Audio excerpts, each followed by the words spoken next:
suis commandant de police au commissariat de Saint-Nazaire depuis maintenant 10 ans.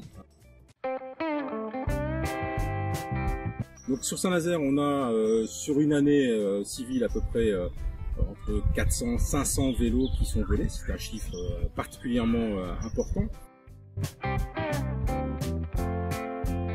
Donc sur les 400-500 vélos qu'on a de volés, on a sur l'année 2016 une augmentation d'environ 16,5% du nombre de vélos volés, ce qui est assez conséquent puisque le vélo a été remis un peu à la mode. On a des pistes cyclables qui sont mis en place, on a l'association Place au vélo qui a œuvré pour qu'on ait une nouvelle réglementation qui soit mise en place au niveau des feux, des stops et puis des contresens autorisés pour les vélos.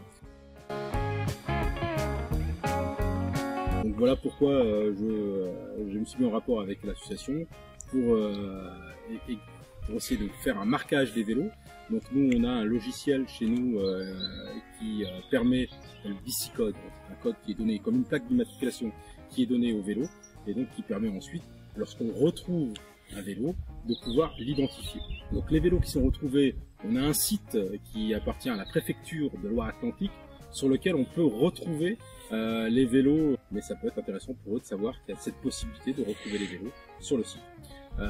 Et ça permet de pouvoir identifier son vélo même s'il n'a pas été marqué BICicode. S'il est marqué BICicode, c'est encore plus simple puisque nous on rentre le numéro et on retrouve le propriétaire déclaré du vélo. Donc en termes de vélos retrouvés, on doit être à peu près une trentaine, petite quarantaine de vélos sur les 400 voire 500 vélos volés. C'est assez faible. Bonjour, donc je m'appelle Alain de l'association Place au vélo.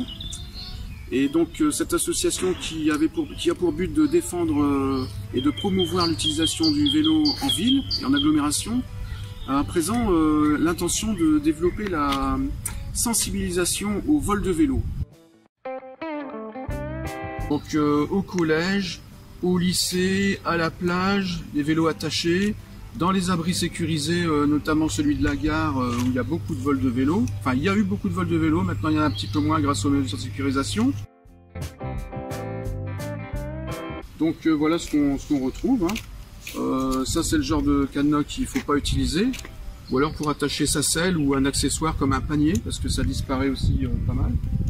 Donc ces cadenas-là donnent l'impression d'une sécurité parce que en un sens le câble fait plus de 8 mm et ça c'est bon, mais ils sont brisés net au niveau de l'attache. Donc ça dure moins de 30 secondes pour le casser.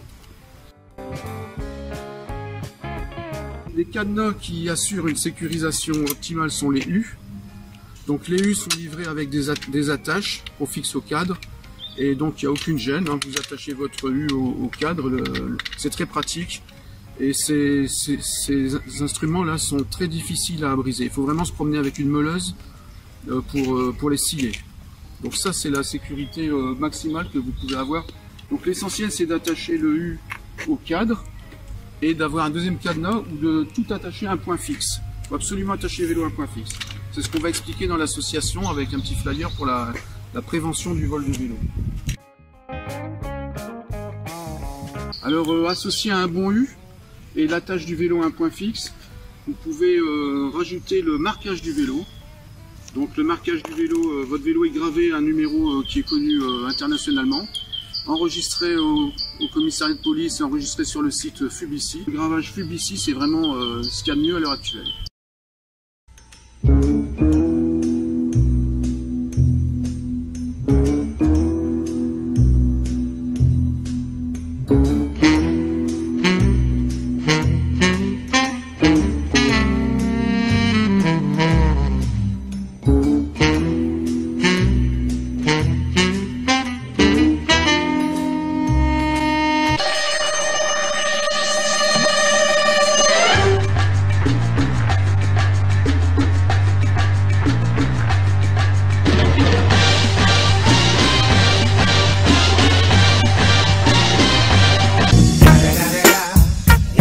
Motherfucking Eagle Double G. Snoop Dogg.